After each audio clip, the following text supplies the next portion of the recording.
जय माता दी। प्रिय मित्रों, कैसे हैं आप लोग। उम्मीद करता हूं कि आप सभी लोग स्वस्थ और प्रसन्न होंगे। मैं प्रभाचंद दीक्षित अपने यूट्यूब चैनल ज्ञान की किरण में आप सभी मित्रों का स्वागत करता हूं। आप सभी लोगों से अनुरोध करता हूं कि हमारे चैनल को सब्सक्राइब करें और अपने दोस्तों के साथ शेयर करें। इस चैनल पर आपको ज्योतिष से संबंधित सारी जानकारी प्राप्त होगी और जो भी यहाँ पर आपको वीडियो में बताया जाएगा वो 100% सत्य साबित होगा। जो लोग ज्योतिष को कम मानते हैं वो अपनी कुंडली खोलकर देखें और जो वीडियो में बताया जा रहा है फिर उसे महसूस करें। आइए सबसे पहले समझते हैं। ये देखिए, हमने मेष लगन की कुंडली बनाई है। आपकी कोई भी लगन हो सकती है। यहाँ ये काल पुरुष की कुंडली है।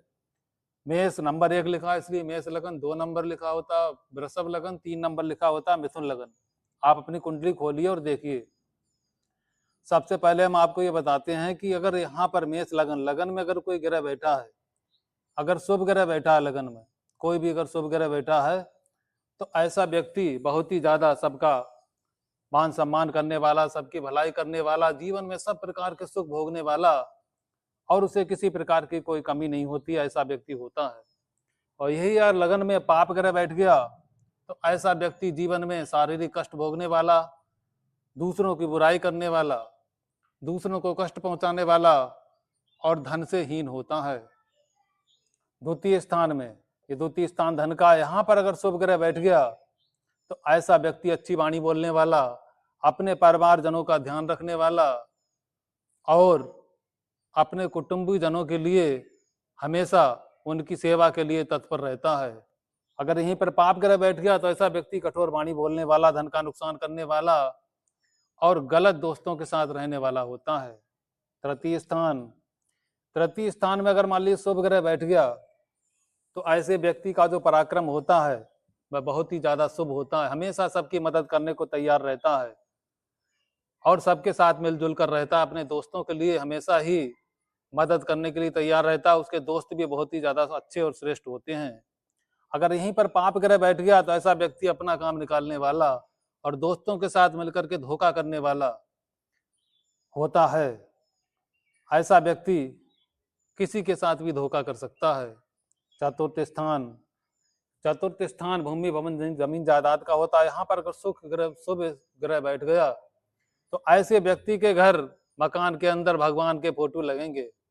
पूजा पाठ करने वाला धार्मिक होता है और ऐसे व्यक्ति का मन बहुत पवित्र होता है, अपनी माता से प्रेम करने वाला होता है। उसके सुख साधन भूमि भवन जमीन जायदाद किसी प्रकार की कोई कमी नहीं होती है। और यहीं पर अगर पापी ग्रह बैठ गया तो ऐसा व्यक्ति छल कपट प्रपंच रचने वाला होता है और समाज के लिए नुकसानदायक साबित होता है। और ऐसा व्यक्ति भगवान के घर में भी बैठकर गलत विचार करने वाला होता है। पंचम स्थान, यहाँ पर अगर शुभ ग्रह बैठ गया, ऐसे व्यक्ति की संतान बहुत महान होती है। ऐसे व्यक्ति की संतान बहुत ही ज्यादा तरक्की करने वाली होती है और ऐसा व्यक्ति बहुत ही श्रेष्ठ होता है। अगर पंचम स्थान यहाँ पर अगर पाप ग्रह बैठ गया तो व्यक्ति खुद तो खराब होगा ही, उसकी संतान भी श्रेष्ठ नहीं होती। संतान भी झगड़ा करने वाली और लाइफ में ज्यादा आगे बढ़ने वाली नहीं होती है। छठा स्थान, यहाँ पर अगर शुभ ग्रह बैठ गया तो ऐसा व्यक्ति अपने दुश्मनों से भी प्रेम करने वाला होता है। कोर्ट कचहरी के मामले में भी ऐसा व्यक्ति विजय प्राप्त कर लेता है और ऐसा व्यक्ति सबके साथ को लेकर चलता है। और यहीं पर पापी ग्रह बैठ गया तो ऐसा व्यक्ति के दुश्मन बहुत जल्दी पैदा हो जाते हैं।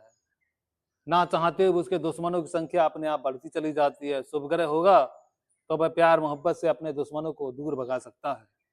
सप्तम स्थान, ये पत्नी का स्थान है। यहाँ पर अगर शुभ ग्रह हुआ तो आपकी पत्नी पूजा पाठ करने वाली, धार्मिक और आपका ध्यान रखने वाली होती है।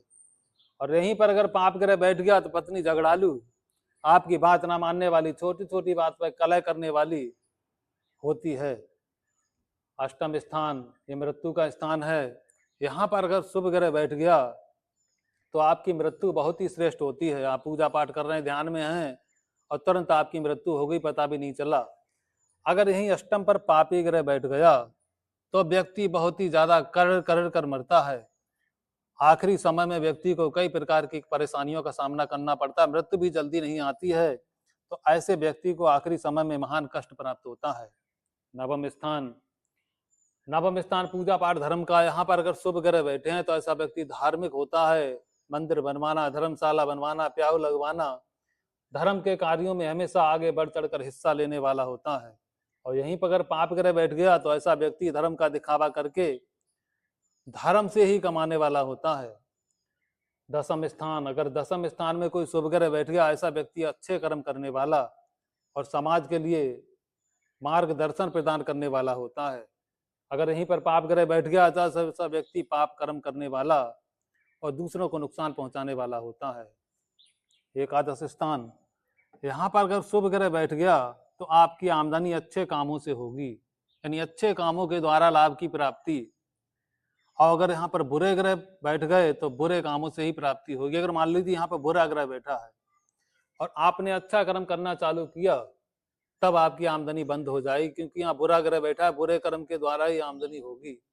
और अगर यहाँ पे अच्छा ग्रह बैठा है तो आपकी आमदनी अच्छे कामों से होगी। अगर आपने कोई भी बुरा कर्म किया तो आमदनी में ब्रेक लग जाएगा। 12वां स्थान, ये व्यय का और मोक्ष का स्थान है। यहाँ पर अगर शुभ ग्रह बैठ गए तो व्यक्ति का खर्चा धर्म कर्म में होगा और अंत में व्यक्ति को मोक्ष भी प्राप्त हो जाएगा। अगर यहाँ पर बुरे ग्रह बैठ गए तो आदमी का धन बुरे कार्यों में खर्च होगा और अंत समय में भी उसे बहुत ही ज्यादा खराब योनि को प्राप्त हो जाएगा। तो इस प्रकार से हमने आपको ग्रहों के बारे में बताने का प्रयास किया है। अगले वीडियो में बहुत ही जल्दी आपसे मिलते हैं। जय माता दी।